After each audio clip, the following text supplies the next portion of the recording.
Hello. Happy Black History Month.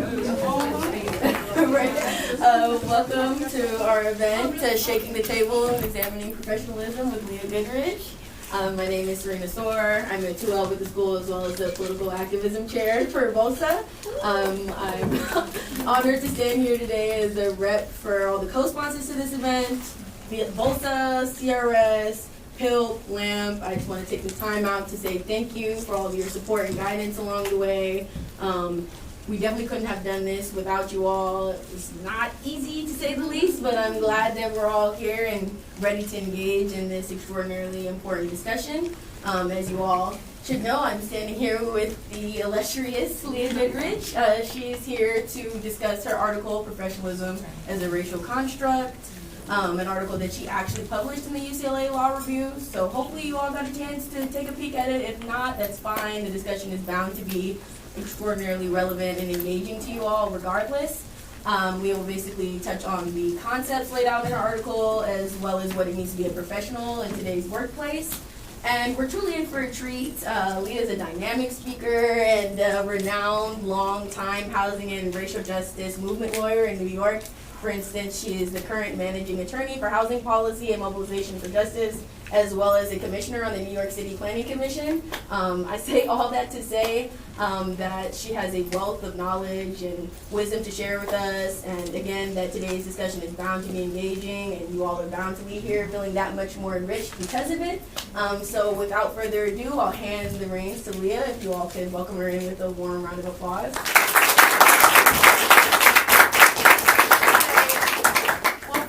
Let me just, can you, is mic working? Can you all hear me?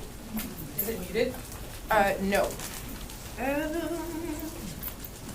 Oh. Yeah, it is. Oops, okay, there it is. Well, first off, let me just say I'm a bit nervous because I give these talks often, and I'm never nervous. And I'm nervous because I graduated from UCLA Law 15 years ago.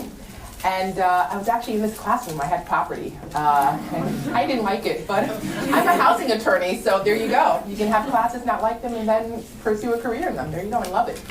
So thank you so much for coming out. I really appreciate it. I am going to talk about the law review article and then also infuse a bit about my experiences as an attorney and as a law student. I think it will be incredibly helpful. So a bit about me. I'm one of the 5% of Black attorneys in the United States. I have been practicing as a legal services attorney representing tenants in New York City Housing Court for 12 years. And I litigate primarily, like I said, in housing court. And as was mentioned, I published an article in the UCLA Law Review about professionalism, the title being Professionalism as a Racial Construct. Now, let me describe a little bit about how that came about. I was reached out to by the law review, said, well, do you want to publish an article? And I thought, okay, well, let me just think of a topic.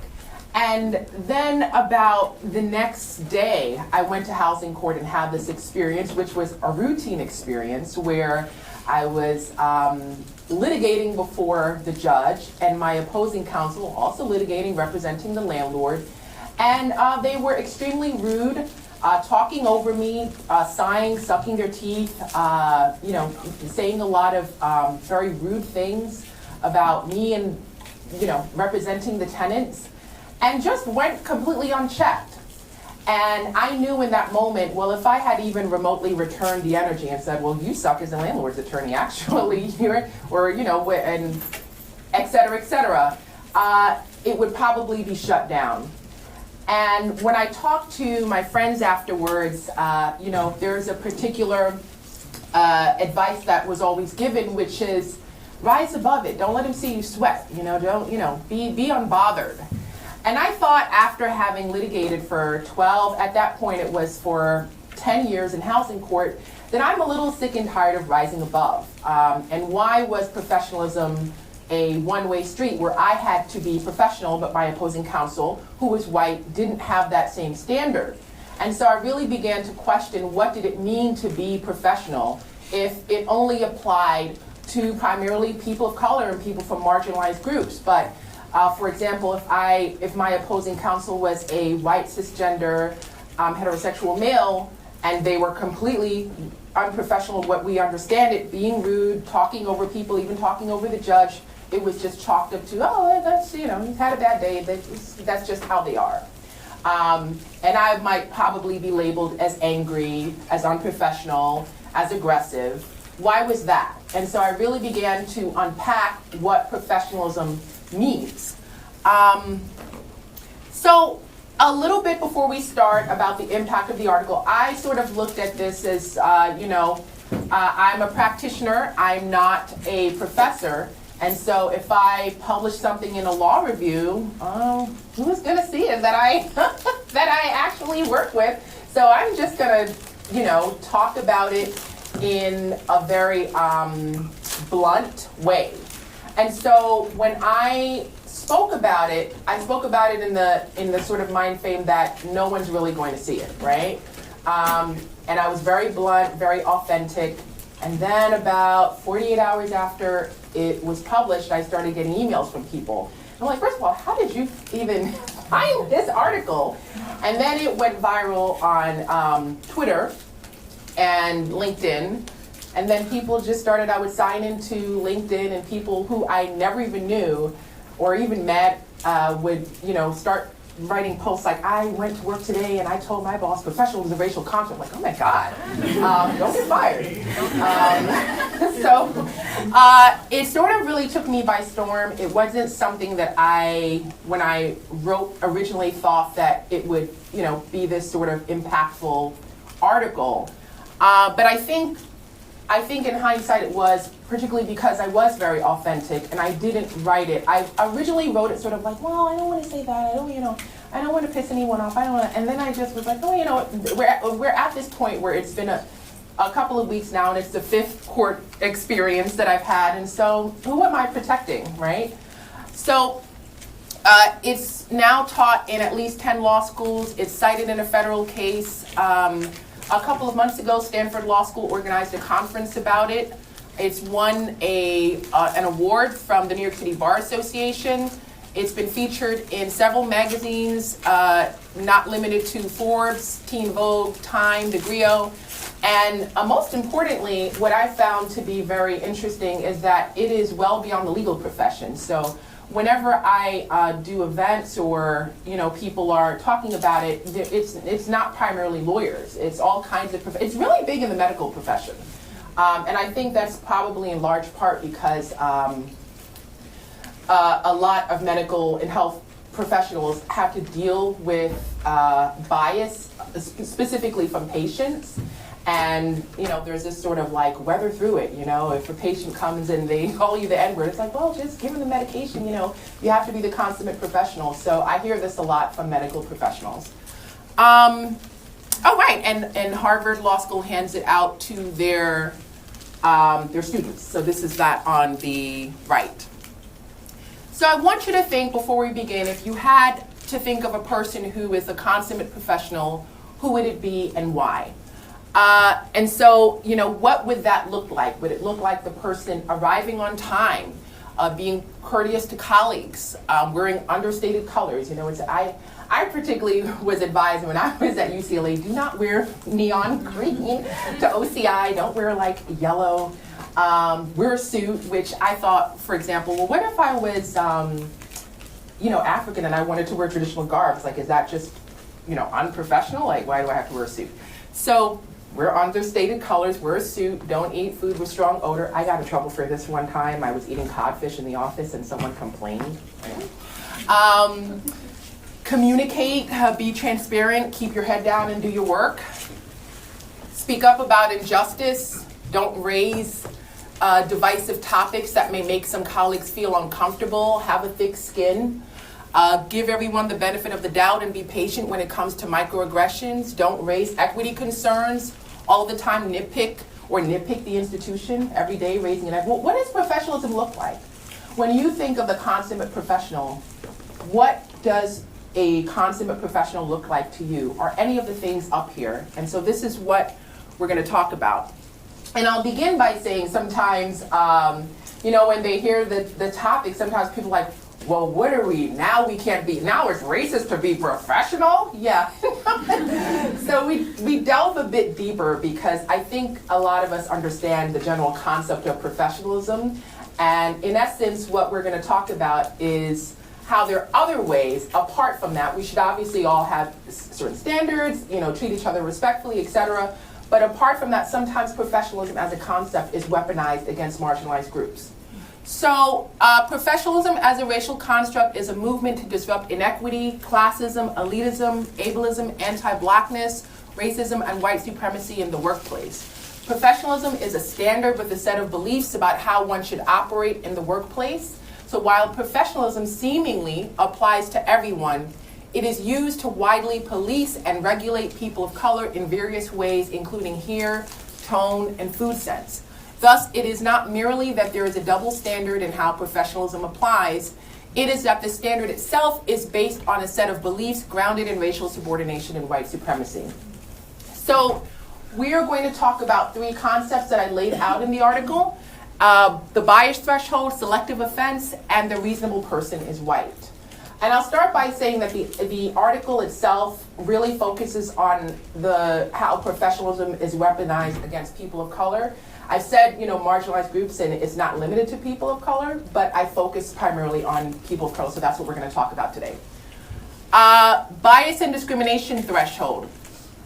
This is a concept where professionalism is based on the notion that one withstands racism and bias with grace and lightheartedness. That means the higher the threshold one has to tolerate bias, the more polished the attorney or paralegal appears. This is particularly the case for women, people of color, LGBTQIA people, and people with disabilities. So, like I mentioned before, the be unbothered, when you think of the consummate professional, there's this idea of like, well, someone made a racist joke, or someone, clearly clearly you're being treated this way in a way that you probably wouldn't were you not your specific marginalized identity. And so, how should you react? And so there's this idea that how you should react is you weather the storm. That's what it means to be professional. You be unbothered, you play the game. These are specific phrases that if you haven't heard yet in law school, you will hear at some point in the workplace because they're so common. So you rise above it. People might say, it is what it is. That's just how this person is. You've got to have a thick skin, right? And I have Justice Ketanji Brown Jackson here because this came up during her nomination hearing where, of course, there were questions and so forth, but there was a lot of disrespect. And the question was, could she have been as emotional as Justice Brett Kavanaugh, right? Could she have fuming at the mouth and like, how dare you? Could she have really done that? And I want you to answer that for yourself. What's the answer? No. Right. She would have likely not been nominated or have been labeled as unprofessional. I also want to make a quick note that there's also an aspect here of maybe she could have if she was representing white supremacy, right? If she was a super conservative, perhaps, right? I won't name other justices, but yeah, perhaps you can get up there and say, this is a lynching. Yeah, sure, you can. Ways the bias threshold can manifest. So let's talk about it. We're going to go through different ways to really tease it out. So who determines who has a thick skin? This is an actual direct quote from the article. If attorneys I talked about, before I get into the quote, I've been practicing in housing court for a while, and housing court in New York City is literally like anything goes, unfortunately. It's not really like this high threshold of a standard, and so you may be talking to opposing counsel and they may say slurs, anything goes, unfortunately. And so after a number of years, tenants attorneys wrote a letter to the supervising judge and complained about the behavior of landlord's attorneys. And so this is a quote from the article that I talk a little bit about the aftermath. So if attorneys on the receiving end of microaggressions, bias, and racism are considered sensitive for not laughing along, why are the attorneys who engage in harmful behavior not also considered sensitive for their inability to handle criticism about their conduct? Thus, even in defining tolerance, whose feelings are prioritized and validated and whose are minimized within the context of professionalism shapes the narrative that people of color, not their white peers, need to develop a thicker skin. I hate that term, develop a thick skin, in response to someone really engaging in bad behavior. Because it's sort of like, maybe you need to develop a thick skin because I told you about yourself, you can't handle it, and so now I'm being labeled as sensitive because I can't put up with your crappy behavior. But this dynamic that happened in housing court, this is what happened. And a lot of the attorneys who were complained of said, well, back in my day, you know, people could pinch someone on the butt and it was okay. People need to develop a thick skin. And we're like, okay. So this is an example of the bias threshold. And I say this to say that you won't only hear this in the context of the legal profession. You might hear this from relatives, you might hear this from friends. And this is why I think the article is so impactful, because it isn't really just limited to the legal profession. I know that I've had so many instances. I was the first in my family to graduate with a bachelor's and the first in my family to go to law school, and I would call and complain all day about law school drama, and it was that was when I had the rude awakening lesson that, oh my God, I have now, this is now, law school was a very tough experience for me.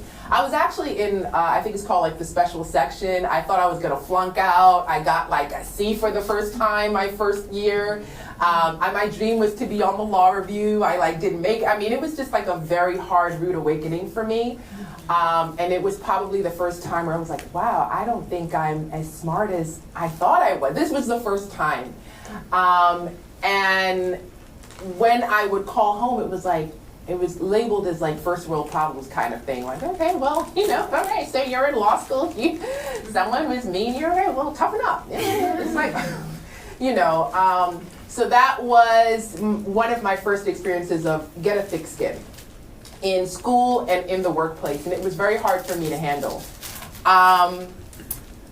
Okay, dismissing bias concerns as childish. This is another aspect of the bias threshold. So like I said, back in my day, people could take a joke or two, right? Making it a generational issue and infantilizing when people raise equity concerns. So this is a millennial thing, that's another thing. You know, like I said, infantilizing people who raise bias concerns. I had it twice as hard. Let me tell you, you're definitely going to hear this in the legal profession, whether you are at a law firm, at a nonprofit, wherever you are. There are going to be lawyers with more experience who are going to say this phrase. So it was a very annoying rude awakening for me, because I'm like, okay, well, you know, like, shouldn't we be setting the standard? Like, why do I have to have 100 cases? And people, well, I had 1,000 cases. Like, okay, all right, this isn't working, right? But this happens with equity concerns too. You might go to, you know, for me, I went to older Black attorneys, and I'm like, well, this happened today in court, or, and they were like, yeah, when it was like, well, I actually had that, and it was twice as hard, and, you know, and here, you know, what do they say? That's just how they are, or, you know, be unbothered, or be professional, don't let them see you sweat, be respectable, which, you know, when you're going through it, it isn't particularly helpful advice, right? So, you know, it's minimizing the harm and creating a standard where the endurance of a toxic workplace is a badge of honor. And I would also just jump in here and say, be careful of taking any professional advice from anyone who sort of has this ideation that enduring any toxic person, because some people are like, oh, I worked with this person, they were real racist, but, you know, we worked for 20 years, we were so great. Yeah, no, don't take career advice from, don't do it. And you know, I don't even, you know, have any personal dislike, because I understand a lot of this is, you know, this is what a lot of folks were taught, right? So we have to unlearn this. But yeah, the next is the need for a plaintiff. Now, this might come up if, let's say, you raise an equity issue and you were not in the affected class. Like, for example, this could be a very light-skinned person raising an issue of colorism and someone pulling them aside and go, okay, but you are not dark skinned, so why do you care? You know, and if this happens to you, what the intended effect is to stop you from being an ally, to stop you from raising the issues. And so sometimes people fall for it and they go, oh, well, my mother is dark skinned. Yeah, you don't need to provide a plaintiff. You don't need to like drum up someone and go, oh, actually, I'm affiliated with someone who is in the affected class, and therefore I can raise it. This also happens in the workplace sometimes when, I've had this happen to me, where I was in a meeting, right, in a work meeting, and all of the folks in the work meeting, someone says something that's offensive. No one from the affected class is in that meeting, but afterwards someone comes to me and goes, you know, someone said this and I thought it was kind of racist. Like, what do you think? I'm like, yeah, that does sound racist. And then like they go back and they're like, yeah, I actually want to talk to whoever the person said. I want to talk to you. Like, I felt like what you said in the meeting was racist. And I was, well, okay, well, are you black? Like, what do you? Okay, so it was okay, but why are you raising this to me? And then the person is like, well, I'm not black. No, so what are you trying to do here? And I was like, well, I talked to Leah and she thought it was racist. Don't do this. This is what I call the need for a plaintiff. And it is very common in the legal profession, unfortunately, in these dynamics. It's common in the workplace, but for some reason in the legal profession, there's this like real need, especially when you're, really navigating through bias issues, there's a real need for like for a need for a plaintiff. And what you need to do is tell the person, I don't need a plaintiff. I am offended. I don't feel like I need to be part of the affected class, and I'm raising it, and you can do with that what you will, and I hope that you change your behavior. That's how you respond. Framing bias issues as a personality conflict. Here is an example. John has worked at X company for 15 years. He frequently mispronounces the names of people of color and confuses them for each other. He also makes offensive jokes.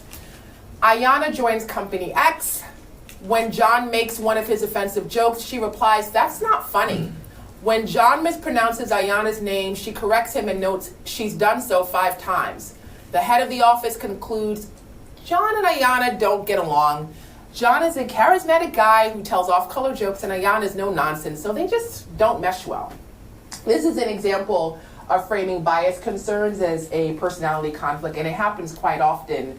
And I want you all to be very cautious of it, because sometimes people do this a lot because basically, to be blunt, they don't have a backbone. They don't really want to call anything out, and so they try to, there's this thing in law school, we get to the reasonable person, where you're made to feel like to be this avant-garde, like make everything neutral, means you're this like mature person. And in many instances, it actually does not. There's no neutrality, right? And so it's okay for you to go, actually, why don't you learn how to say names correctly and, blah, blah, blah, instead of being like, well, she was this and he was that, blah, blah, blah. There's another aspect of this. There's equalizing when there's an imbalance, both sidesing, treating racist, misogynistic, transphobic, or otherwise discriminatory behavior as two people in disagreement. And that is equalizing the behavior where there's often an imbalance of power. Like I said, the effect is that it allows a decision maker, whether it be a judge or head of a legal office, to shirk the responsibility of stopping the harmful conduct, right? And so it's you might, one way this might come up is you're in a workplace or you're in law school. And your friend in law school comes to you and says, I was just talking to so-and-so. I was just talking to Tyler, and they told me that they felt like I was transphobic. And, here's what happened, and what do you think? And whatever it is, it's clearly transphobic. And you say to this person, yeah, you could have done, you might not have done what you said. And Tyler also can be a little much. Yeah, you don't need to add the second part. That's what I call trying to create this balancing issue. It's okay to just, if you're a true friend or if you're a consummate professional, it's okay to just tell people that they were wrong instead of trying to kind of cushion it by making the other person out to be a semi-villain. It's okay. Okay. And I want to give an example of this, okay? This is an example of how the bias threshold causes division among BIPOC in the workplace. So Anne, a white woman, sends an email directed at Benita, a black woman, that mocks her experience and title. The email includes 5 other recipients copied. Benita replies, I do not appreciate the way you are speaking to me. It's condescending and unnecessary. Black women's voices matter here. After seeing Benita's response, Anne forwards the email to Mariah, another black woman at the organization, then goes to her office and asks, do you think I'm racist? And Mariah responds, racist? No. Look, I think your email could have been worded a bit better, but I also think Benita's response was way over the top. That's an example of both sidesing, right? You know, this is clearly, Mariah is clearly Anne's friend. They're the workplace, they're workplace buddies. And instead of just being like, yeah, girl, you doing a little too much with that, and you need to go and talk to Benita, you need to go and apologize. Or if you don't want to get involved, honestly, Benita told you how she feels, so talk to her, right? But Benita's a little bit of a diva. Benita, that's what you call trying to create this sort of balance where there's clearly an imbalance of power. Tokenization and weaponization. So what happened here is an attempt to invalidate Benita's points. And I have that here because I think oftentimes one thing I want to, for an anti-racism teaching to be better at is oftentimes it is just where the actor who is exerting power is a white person and it's against a person of color. But I think it's important when we have these conversations to understand that it is also people from marginalized groups, people of color, who are also furthering white supremacy as well. And it can happen in very understated ways, right? Like giving advice, undermining someone. Okay, so invalidating Benita's points, subtly creating a narrative that Benita is unprofessional. How does that happen? Because it's sort of like, well, I wouldn't have responded that way, and I'm black, and Benita's responding this way, so I don't know, right? By using a person who shares Benita's same identity, attacking Benita is mutually beneficial to both Anne and Mariah, right? There's this sort of sentiment that, well, we're cool, right? And I'm distinguishing myself as this person who is this professional who would never react this way. And so Benita is now being labeled as sort of extreme. And so, there you go, right? Been there, done that.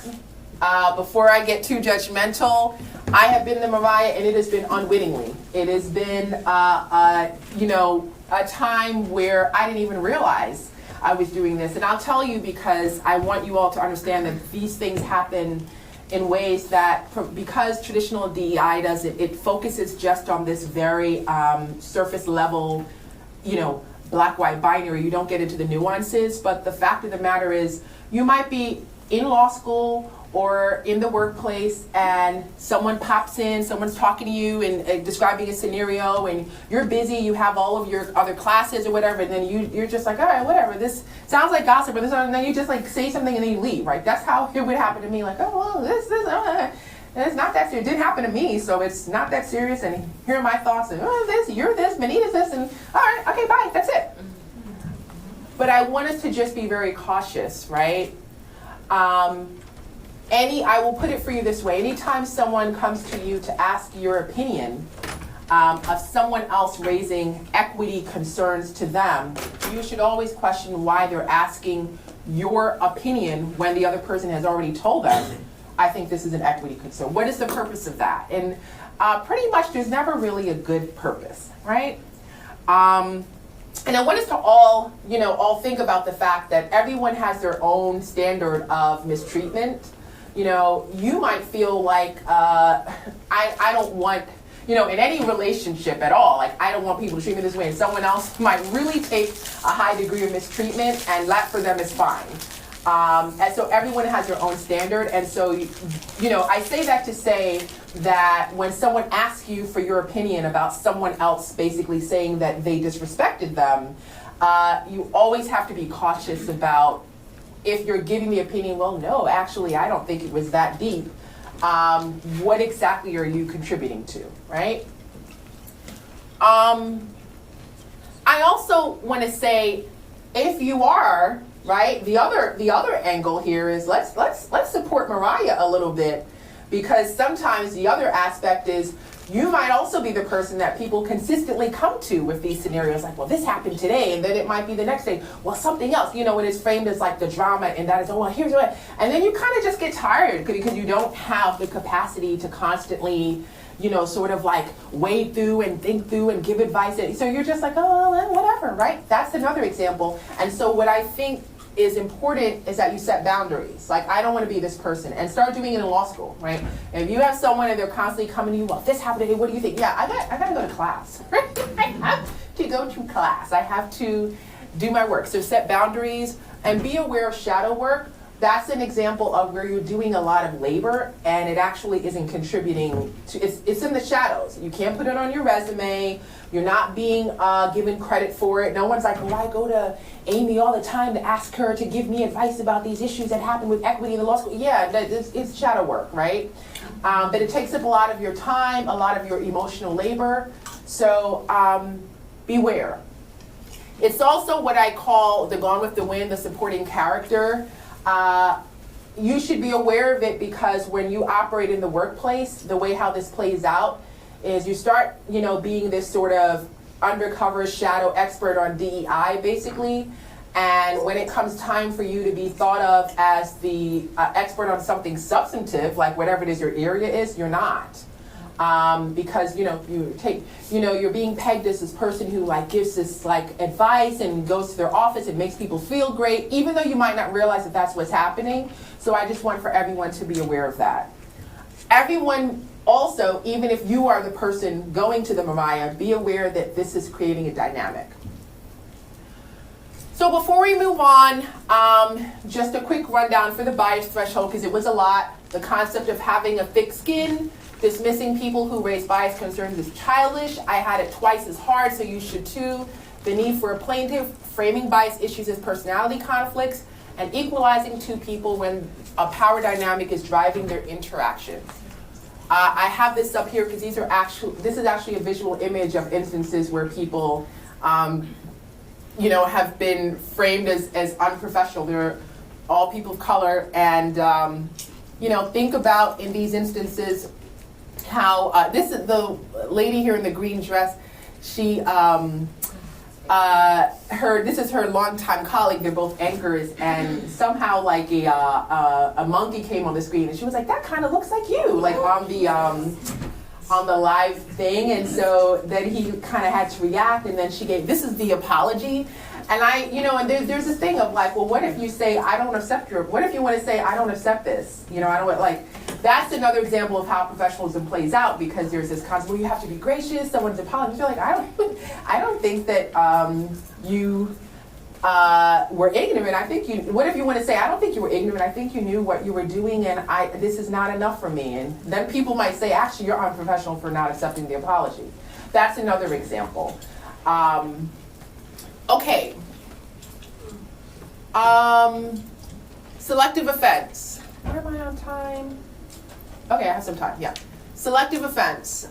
Selective offense is the normalization of racist, misogynistic, ableist, or otherwise discriminatory behavior, while the denunciation of said behavior is seen as disruptive. I think we really saw this in June 2020. There were a lot of institutions that have had the Johns, like I said, the John and Ayanna, for many years have done nothing about the Johns. And then when June 2020 rolled around and people were really raising, after the murder of George Floyd, and people were really raising equity concerns, a lot of the attention was, well, I don't think your tone is correct. I think this is just, Rome wasn't built in a day. I think this is just a lot about how you're raising. I think the signs are a little bit too aggressive. And it's like a lot of scrutinization about the response to inequity more than the actual inequity. There are 4 stages of selective offense. The first is people minimize and fail to admonish the harmful behavior. That's like the John mispronouncing people's names. The second, I think, is very helpful for us to understand is people impute charm or innocence to the harmful behavior. A lot of times when you work in these workplaces and there is a well-known person who, like I said, is transphobic or racist or misogynistic, people impute a lot of charm. People go, oh, he's an affable guy, he's this, he's that, yeah. Oh, he tells a lot of jokes, and he's a little, yeah, that's imputing charm, right? That's kind of making a villain not a villain and giving them an innocence to their behavior. That's part of it too, that's the part two. Even the most clear-cut inappropriate behavior could be likened to humor or quirk, not deemed harmful. It is instead attributed to the personality of the person perpetuating the harm. The distinction between personality and behavior is crucial because many people believe a person can correct another's behavior but not their personality. So like I said, you know, oh, that's just how they are. You know, they're kind of quirky, and the quirkiness includes being racist. People accept the harmful behavior, and stage 4 is any challenges to the harmful behavior are seen as a personal character attack rather than rectifying harm, right? So this another way of framing this is making a workplace villain, right? You know, I want us to think about let's think about that first question. What is the consummate professional? And there's a global workplace belief that we're all led to believe that a professional is making the workplace better for everyone. Okay, so then what about when an employee challenges a practice or culture that's harmful to other employees? What about that? That's not professional. That's someone who's being disruptive. That's you know. This is why I say we have to challenge our concept of being professional, because a lot of times people who are trying to make an institution better by raising how it is inequitable to certain marginalized people within that institution are being framed as the villain or unprofessional, right? So it creates, you know, this idea that in order for there to be workplace cohesion or even cohesion in law school, that you can't really raise issues that are going to be divisive. Divisive to who? Divisive to who, right? So, you know, another example of selective offense, like I was mentioning before, I don't like to talk about how white supremacy operates by only talking about it through a black-white binary. Another example is, you know, you might be a person of color, you're in a workplace, there is another person of color, and they are being underpaid, not being promoted. You had a slight disagreement with them over something one time in a workplace meeting, and then after that, you are literally their like villain for life. They refuse to talk to you. They go out of their way. They're nasty to you. They have no such smoke for their bosses or whoever it is, directors who are underpaying them, who are not people of color. But for you, it's like, yes, we will engage in this like tug of war for eternity because of this one slight. This is also an example of selective offense, where, you know, and let's unpack why that's happening. It's happening because they won't do it to the actual people who have the most power in that institution. So they feel like they will exert their power on the least powerful.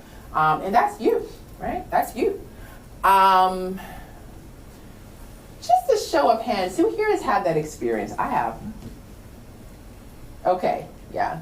Like, you know what has happened to me? I'm like, girl, you're not even getting paid. Like, what are we doing? You trying to make this Real Housewife, girl, get a promotion, girl. What's wrong with you? Anyway, I mean, it is, you know, I have to say, one of the things I did not anticipate entering I have to say, I don't know that I had any illusions, but that is one dynamic that I did not anticipate in the workplace. And when I talk to a lot of other, especially black attorneys, this is something that pops up a lot. They're like, wow, I did not anticipate, like, you know, to have a so-called adversary in the workplace. And when I say adversary, meaning someone who really is just not in support of you, looking like me, like this is just, and like upholding white supremacy. This might also look like if you if you are the person after George Floyd was murdered raising like, actually this institution needs to get better, and they jump up and they're like, oh, I'm Asian and I feel like it's just fine, you know, in front of everyone, you're like, why are we doing this right now? This is an example. And then after that, they don't speak to you and they're really nasty and they call you out your name and they spread lies. This is an example of exerting power and punishment at those who have the least power. And I also just want to say, when it comes to, for example, black people, I'll just read the quote. It isn't a coincidence that black people demanding respect in the workplace are often attacked as extreme or unreasonable. There's a real line of attack, especially when it comes to black people, of labeling black people as in ableist tropes, right? As unhinged, just really extreme, as irrational. And I want you to know that that is not historically disconnected from the fact that there was actually a made-up disability during the antebellum era called drapetomania, where literally it was considered a mental disability for an enslaved black person to run away, to seek freedom. It was, and I mean, like, people were really sitting around like, but why would he do that? Why? It's so comfortable. I'm serious. It was like, it's so comfortable. I just don't understand. Like, what would go through? What is out there? Like, he's not going to have the comfort. They can't enter into contracts. I'm serious, because I've actually read through like a lot of the historical, and people were really like, why? But I just don't. There's something. They're just not. This is how it would be. And today in the workplace, this happens, right? Well, I don't understand why she's unhinged, like, oh my God, I can't believe that they got up there and like demanded equity. Oh my goodness, this is how it happens. So justice is blind and the reasonable person is white. I want us to think of that picture I had of Colin Kaepernick before when we enter in this last piece of the discussion. So any marginalized identity is deemed political. I want us to determine, because I was like, since when is just existing political? Like what makes like me political by being black? Like being political is like a constructed, like someone is offended by something. Someone makes this a controversy, so therefore it's political. So I think that that's important to say, because political is deemed this sort of code word for saying, well, this is something we should discuss in the workplace. So this means that any marginalized identity is considered political. So talking about it in the workplace is disrupting workplace cohesion, right? So discussion or politics, like I said, in the workplace is deemed inappropriate and a disruption to workplace cohesion. It becomes unprofessional to be race conscious. So I want to talk about this. It's easy to talk about this in a sort of like corporate environment, sure, but I want to talk about it in a nuanced way. This happens often a lot in the nonprofit sector, and in particular with social justice organizations.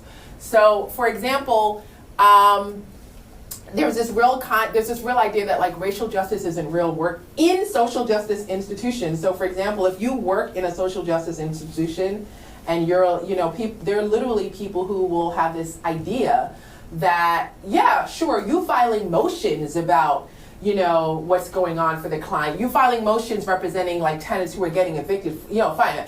But like holding, anti-racism workshops, that's not being a lawyer. That's not racial. That's, what do we have to do that for? Or putting in the motion that the client is Chinese American and is being displaced from their neighborhood, largely as other Chinese Americans are. Like, that's not, don't get too much in the judge's face. Let's just be professional here. This goes on a lot in social justice institutions, believe it or not.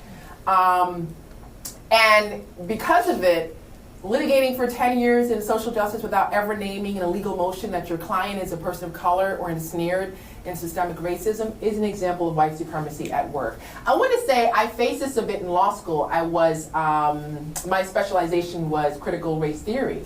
And if your specialization is critical race studies, please keep with it. It was just so foundational, and I learned so much here that even like 10 years later, there's things that you just won't learn anywhere else. and that were really foundational to me understanding my work in a way that even if you're a person of color, I mean, I am from Brownsville, Brooklyn, which is one of the lowest income parts of Brooklyn, and clearly in black. I mean, I don't know if anyone didn't know, but, and I, you know, just because what I mean to say is, just by existing, it doesn't mean that you somehow like have the knowledge, right? And so studying critical race studies was very important for me, but you will encounter people who will, you know, the same way that you have the rhetoric of real America, you know, there's also a rhetoric of what it means to be a real lawyer, and it doesn't include like anything that's not economics, right? Yeah, and I would really urge you to ignore all of that. It has been the most helpful education that I could have had, and I'm really proud of it. And I just want to say, if you don't advocate, right, and you're the social justice person, who will, right? So let's end by talking about how to disrupt professionalism as a racial construct. I want you to think about, who are you in the park dynamic, right? Are you a target? Are you a bystander? Are you Benita? Are you a bystander? Are you accomplice like Mariah? Are you the challenger like Benita?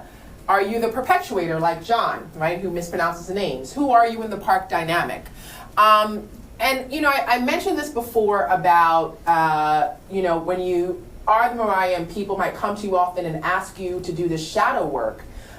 So let's talk a bit about making of an expert. The Grutter, you know, there was a decision on many years ago, before this current one, on affirmative action, and the role of people of color relegated to teaching, explaining, and analyzing when issues of inequity pop up in the workplace. Just be aware to disrupt that and the emotional labor and shadow work. This also, let me see, shadow work doesn't lead to promotions, like I said.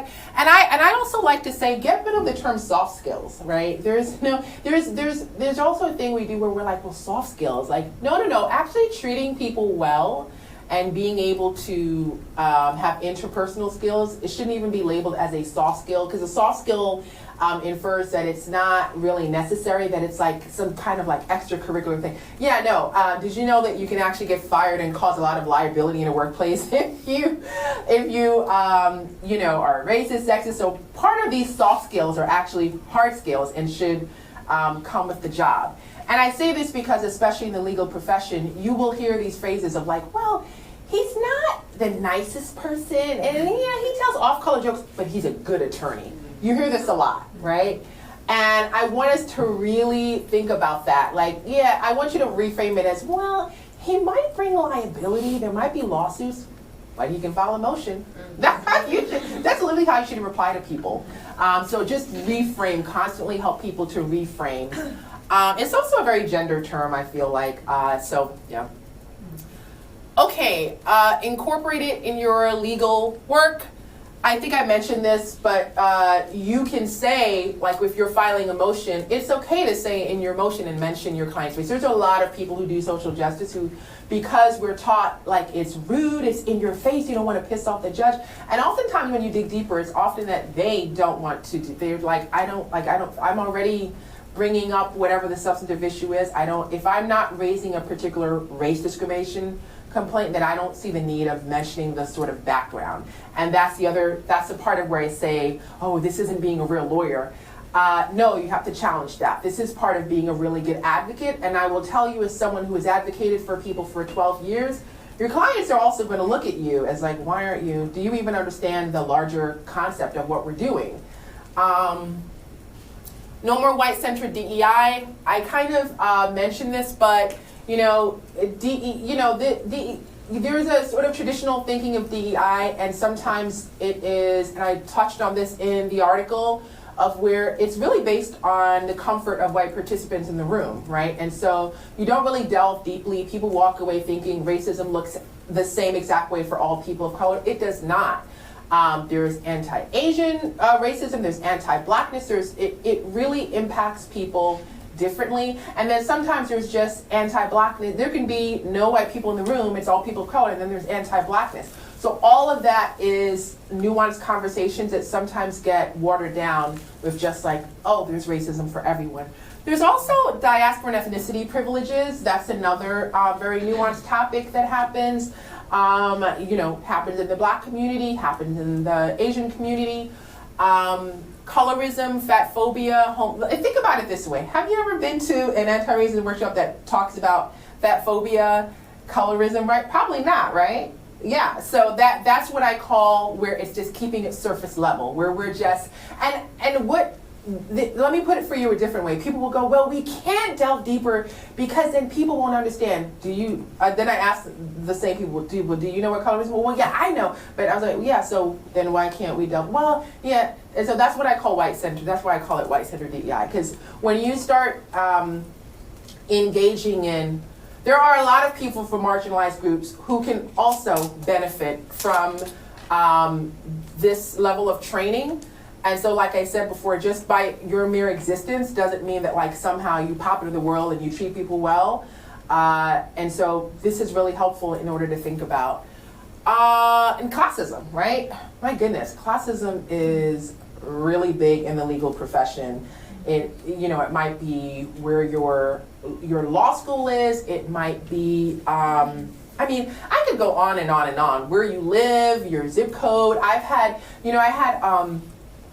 was sitting in a meeting and someone was complaining about an applicant who didn't put their address on their resume. And I thought, well, back in the day, I guess it'd be helpful because you need to mail them a letter of rejection or whatever. But today it's by email. So it's like, well, why does it matter? Well, I just want to know where they live. And I was like, well, yeah, okay, well, why does it matter? Like, well, I just feel like, and it was really funny. We got into this whole like, well, what if they live really far?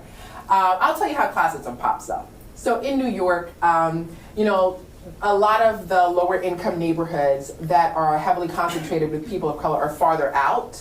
And so sometimes in the workplace, people go, well, I don't know that they're going to be able to arrive on time or like get to court on time. So I just want to ask them if there's okay. And then I'll ask the same people, well, what about folks who live in Jersey or the suburbs? Like, which is equally as far, do you ask the question? No. That's the classism. That's an example of how classism shows up. I call this equity for me, but not for thee. You will meet very annoying people who are in marginalized groups, and then they're like raising all these, and they're like, we need to treat Black women better, we need to do this. And then like the next day they're like firing Black women, like, okay, so what? I call this self-centered equity. And you see this a lot. There was a famous, I don't even remember who it was, but like a celebrity who was known for like raising colorism a lot because she had experienced it. And then someone else, another celebrity, it was very clearly colorism, and then she jumped up and defended the person who perpetuated the colorism. She was like, well, I don't know that this is, everyone was like, okay, girl, you're bringing this up. Like, so do you only want people, are you raising this only for yourself? Or, you clearly understand what colorism means, but is this only for you? Or, somehow it doesn't exist for like anyone else? What is this, right? You're gonna meet a lot of these. You could be a politician, and the moment you feel that, and I'm not trying to invalidate the actual claims of racism, but what I mean to say is both can be true. You're experiencing racism, but then at the same time, you're also perpetuating racism, and somehow you understand one way when it happens to you, but not how you're engaging in it with other people, right? Speak up, use terms in the essay.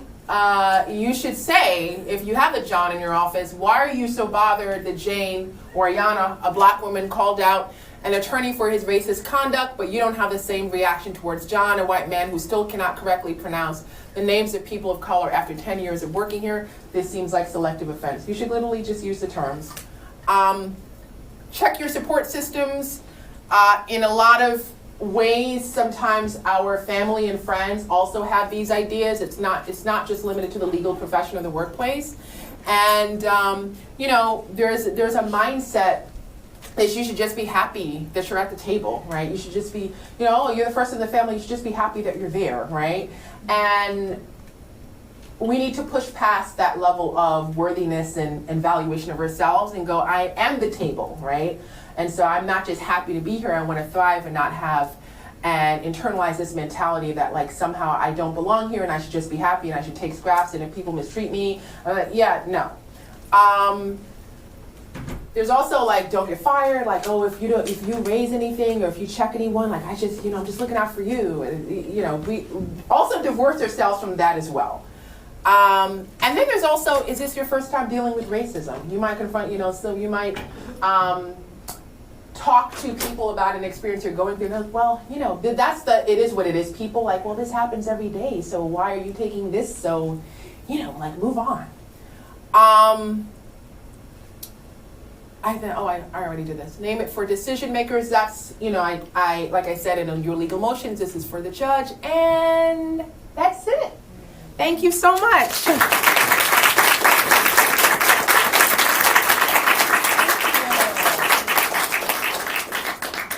So thank you so much. I am happy to take questions. Actually, could you go back to the last slide about Sure. like how to bring that up in a court? This one? Yeah. Yeah.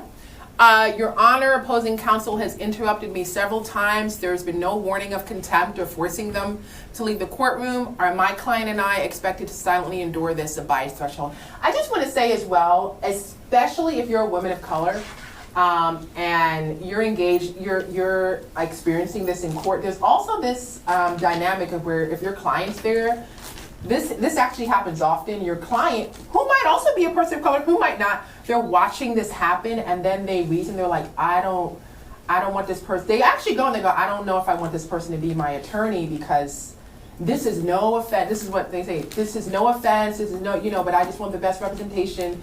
And clearly, like the other side, they're really aggressive and they didn't really say anything. So I think I want a different attorney. This happens all the time, actually. And of course, you're not saying anything because you know that if you get as crunk as the other side, you know what you're going to be labeled. You know the consequences. But this happens. This happens quite a bit. There are clients who go, I don't. And then I know because I'm a supervisor, so I get the clients come back. Well, I was in court, and I'm like, well, why do you want a different attorney? And then when we really unpack it, they're like, well, my own attorneys came out really out the gate, and I just. And the attorney seems shy. And then the person they're talking about, I know for a fact, is not shy. These are the words they use, they seem this. And I know, and I can already sense what happened was there was misogyny, there was and the person kept their composure. But the client's takeaway from this was the other side walked over my attorney, and I don't think this person is going to really be able to represent me. Let me just say, as a person who this has happened to, I now get crunk. I serve it right back. And I will say, I haven't had any discipline. Nothing happens to me. There are ways to be crunk and get right back. And of course, the other side's like, what? Because they're not expecting this. You know what? Feels good. Feels good. Because if you have experienced also mistreatment or abuse in other areas of your life, and then you become an attorney, and then you experience it in court, and then you do this whole like, well, I have to give it. It actually makes your life much harder, right? Because then it's kind of like, you're dealing with where you are, you get this degree, you're supposed to have this powerful degree of empowerment where you're fighting for other people, and then you're just like this. And then your reaction to being abused, basically, is you feel like you have to freeze and not do anything. And it's actually extremely disempowering. And it really, if I may be candid, fucks with you a bit. It's a mind fuck. So I think for me, it was very empowering to be able to stop that and get out of it and then go, you know what? Yeah. You're talking about my litigation skills. Let me talk about yours. And I'm most happy because now that I've been, it's not saying new people on my team who know how I feel about it. So now when we go to court, I used to have to pull people aside and be like, let's fight them back. They don't even need it anymore. Now they get real crunk. I have women of color. I went to court the other day and someone randomly made a comment about their experience level, and then they literally, before I could even say anything, they shot back and who the hell are you? You just got it. I was like, oh, okay, good. I was like, okay, this is what it's about, right? It's okay to do, and who are you, And then if they go complain, yeah, and I was responding to you, what's next? And then they literally had nothing to say, but it can be empowering, right? It can be empowering. So questions? Yeah, similar to that, when it's like by your employer, do you just kind of say it like it is and then take your chances with that, or? No, I am definitely a speaker outer, like I'm a disruptor. Okay, give me an example, and I'll tell you exactly how. In the example you used of the meeting where you like said one thing to your boss and where you disagreed with them slightly and now they're treating you like a villain. Okay, all right. So, one thing I might do is because that's the other thing, abusive people, this is another form of like abusive people, right? Abusive people, this is another form of, they operate like they're expecting you to be silent, right? Not because in order to raise it, they know that like when you raise it, oh, well, you're the one who looks bad. So I break the silence, right? And sometimes I just go straight to the person. I'm like, hey, I saw you twice and I said hello to you and I didn't get a response back. Everything okay with you? Because I make it, I used to make the mistake of what did I do like to make them feel better, but I know I didn't do anything, so is everything okay with you? And then you're like, oh yeah. I'm like, okay, all right, I just wanted to make sure. And then maybe the next time I see them, hi. That's it. Just like break the silence and the anonymous nature of it, kind of.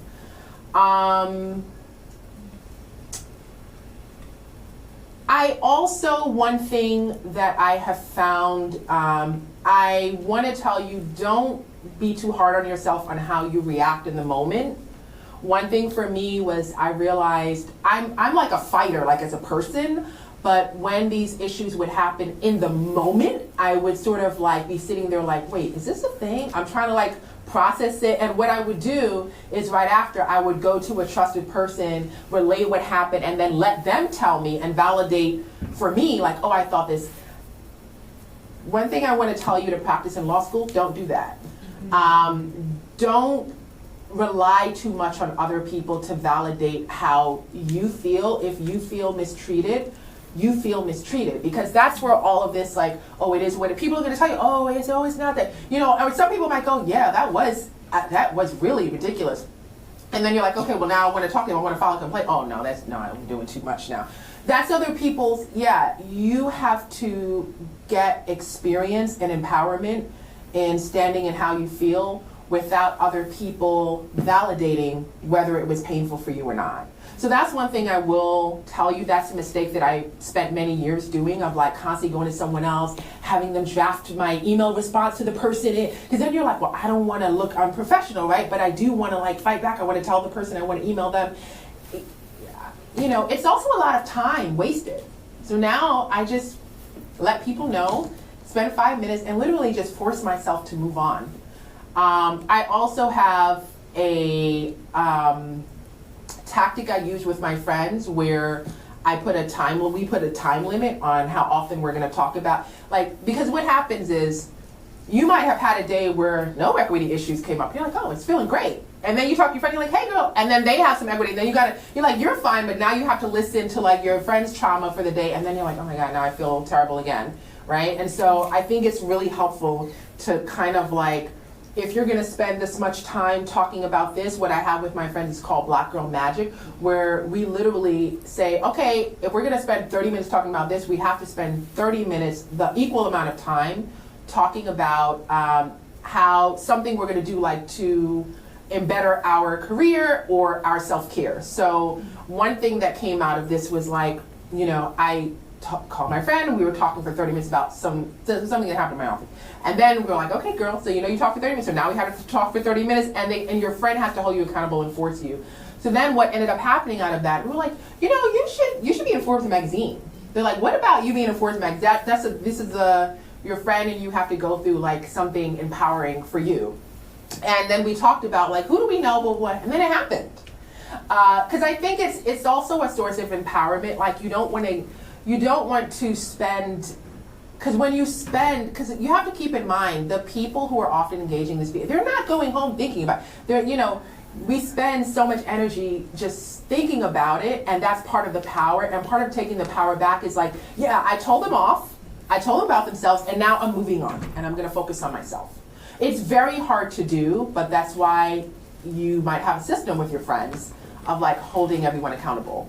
And so just carrying that forward where there's a power imbalance, which many of the students here will face when they're out in the field, right? And so you will get someone from HR or from someone in, you don't even have to take it to an authority, but someone who's invested in the power of the person who's delivering this behavior, who will try to mediate it rather than see it mushroom.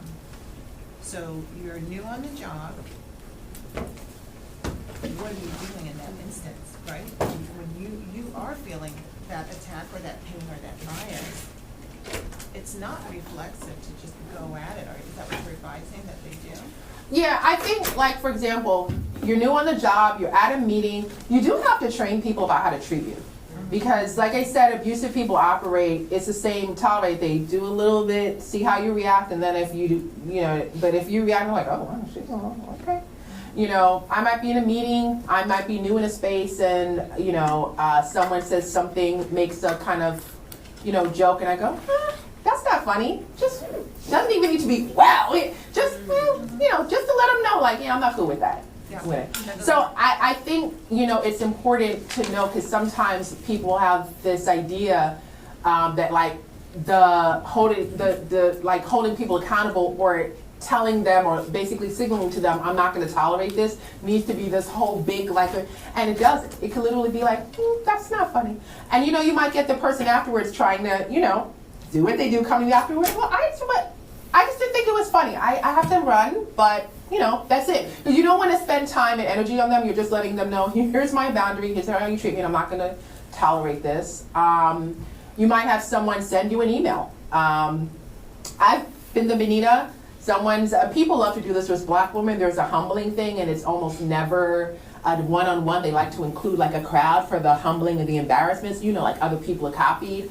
And, you know, I was like, for a hot minute, I was going to do well, let me forward this to someone else and see, was it really that? No, it was. So I didn't forward it. I just responded, literally checked the same energy I gave. I don't find, I was extremely blunt, you know. I don't appreciate the way that you're speaking to me, and considering that we work in social justice or racial justice, I think that this is so indicative that more learning needs to be made, and I won't be responding further, and then that was that. And then, you know, I heard that their mouth was, you know, sure, they went to other people, they went to their Mariah, but I moved along with my day. You know, it doesn't need to be, because I have done the whole jump up and be like, oh yeah, you know, because like I said, I'm from Brownsville. We're capable of defending myself. So I think for me, I just kind of weather, you know, there's different ways of pushing back, and it doesn't always have to be, you know, and you might, right, and you might, and you know, you might have people, this is another thing people do with Black women, oh, well, she can't take a joke, and it's, you know, I always slightly push back, right? Okay, well, if a joke if somebody makes a joke to you that you're a monkey and you feel like, you know, it was funny, it's good for you. People have literally said that, oh, you can't take a joke. Oh, but, you know, yeah, I could take, you know, but, you know, if a joke to you is calling, you know, the N-word, that's good for you, girl. Good for you. I gotta go. And that's it. You know, I can listen. Sometimes I'm nice, nasty. Sometimes I'm Cardi B, whatever. But it's like literally whatever day it is, like I have a little, you know, bag of tricks where it could come out, you know. So so where I'm talking about the reaction, like I said, I've learned not to hyper scrutinize and police my own reactions. Like, oh, I didn't do it in this like Obama level speech. You know, yeah. So what? I got a little crunk, and they shouldn't be messing with me. So whatever. And that's it. I have a question about. Oh, I think we're at time because I know the next class is coming in. Oh my goodness! I'm so sorry. Do we have time? Yeah. Okay, because I know people also have to get to their 1:40. Yeah. If there are students who have questions, I was just curious, I found your tips on how to kind of handle the burden of dealing with, this kind of abuse very helpful. That's so concrete, like the 30 minutes.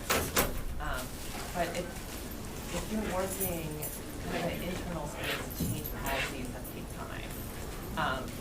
And I'm wondering, and in some ways I think that's almost more exhausting because it's like your own home than like if you're externally battling like a business counsel who's abusive too, right? What kind of, and I know people are like, I just can't, I'm not gonna deal with it anymore.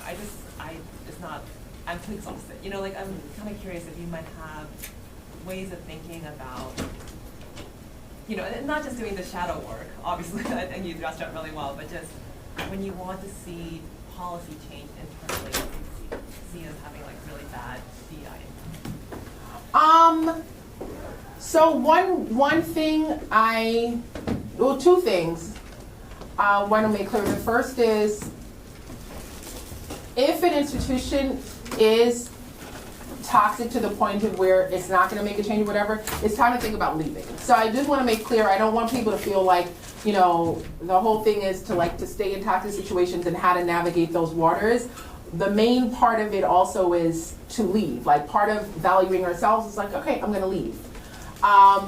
But a second part of that is when you're in these institutions, pushing them to, because a lot of these institutions, they want the employees to do the work of what would be a DEI person. They don't want to hire anyone. So what that means is everyone has to, do this extra work of being on a committee, and they see it as like, oh, well, you're putting in the work. Yeah, no, this is all like someone that should be a position. So I would say to push that institution to hire that, to make a commitment to it, because in actuality, sometimes even HR is really is not equipped, because HR is oftentimes the arm of the institution. So their whole goal is to protect the institution, and they're viewing protection as protecting abusive employees who might lead that institution in liability. So it's really important to get them to hire people to do that labor.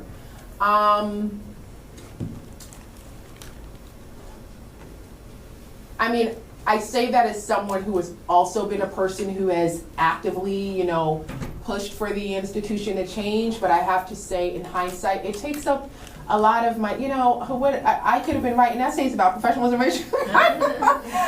instead of like wasting up my time doing shadow work for institutions that aren't going to change.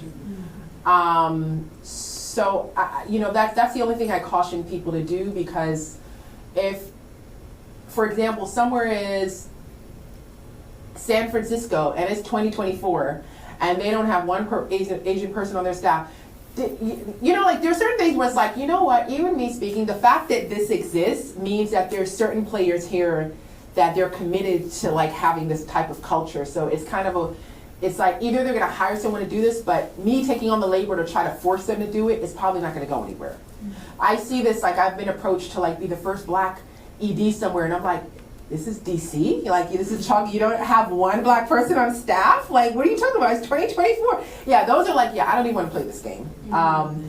So those are things where you kind of have to make an assessment, I think. Thank you. Mm-hmm. She's got a question. That's okay. I don't want to like hold anybody Ask else. the question. Okay. Okay.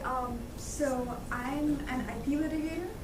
And I'm an international student, so this isn't coming from a place of race, but slightly from the place of gender. And so what I wanted to kind of ask you was, when you're in the courtroom and you're representing a client, and what I believe as like officers of the court, the primary duty is towards the client. And when you have an opposing counsel which is, say, very aggressive, could be a white male, but just very aggressive, and that's because that's how they are comfortable lawyering. You have a choice to make in that moment, which is either to, of course, it just depends on the circumstances as well, but when you have the choice to either keep your composure because that's best for your client, or behave that way is best for your client, as opposed to feeling like, maybe you should respond back for your personal reasons. How have you in the past navigated that in most occasions, obviously, it differs from occasion to occasion, but like how have you navigated that line?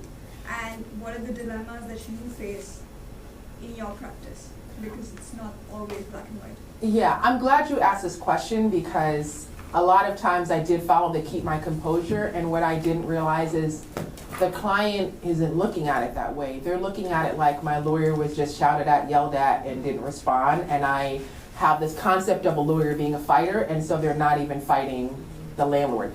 I thought, right, especially, you know, my family background, like they would just, if I were to tell them I'm yelling at someone, they'd be like, what? Like, you know, and so I'm coming in with this version of like what it means to be a professional, and also I'm a woman, you know, and I have to say, I think what I learned much later on is it really was ran counter to, I think, what a lot of clients kind of thought. I will say this much. When I challenged opposing counsel, and again, you can challenge them in various ways. It could be small, you know, they might make something, you could make a joke, well, I don't think so, or you could be like, actually, I'm not gonna take it, you know, it could be various ways.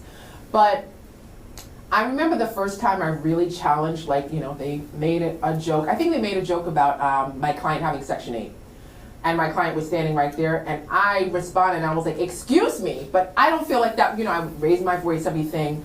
And I remember, like, right after, I was like, oh my God, my client, so, you know, blah, blah, blah. And then, like, my client and I had to go, like, aside. I was so shocked. My client was like, you don't take girl. I was like, what? I was, like, shocked. I was ready to, like, I was starting with, like, a certain thing, like, you told him. And I was like, wow, is this what I'm saying? I was like, I you know, because I'm thinking, like, this is wild. Like, I can't believe I just did that. So I think I don't know, people, I think we also need to understand we're not doctors. People specifically, the average person has this idea in their head of a lawyer as a fighter. So what we're taught in law school oftentimes runs counter of how we're supposed to act professional, often runs counter to what the average person is thinking of. And then sometimes the other thing is some people, if you're quiet and you keep your composure, sometimes people think you agree with whatever it is the other side is saying, or you don't have that much of a problem. So I'm like, what's going on here? So I have to say, in my experience, as someone who was like, this used to happen all the time, and I was like, no, you're not gonna get me to like act in these stereotypical ways, and blah, blah, blah. And then when I finally did react very strongly, I was like shocked. And then after that, I just did it all the time. And clients like it. Various types of clients too. They, you know, so, you know, and I don't think it's just because I'm a social justice person. I think if I was like at a law firm too, they like this idea of a lawyer being aggressive. So I just think it's something to consider. You know, we have our own things where, like I said, if I were to tell my family I got in court and I got someone's face and I told them this, I would have, Leah, how could you do that? Like they were like, oh my God, what are you doing? But, you know, it's just something to consider. I have a question, but I'm also really hungry, so can I cross the room? Like, of course, yes. How do you confront someone that you feel is like acting like a Mariah? And if you are a Mariah, how do you take accountability for that when you're confronted with that problem?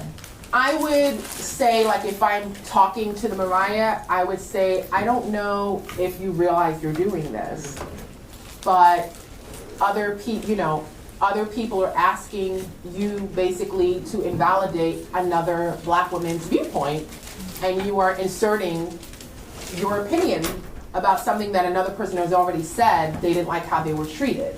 So I do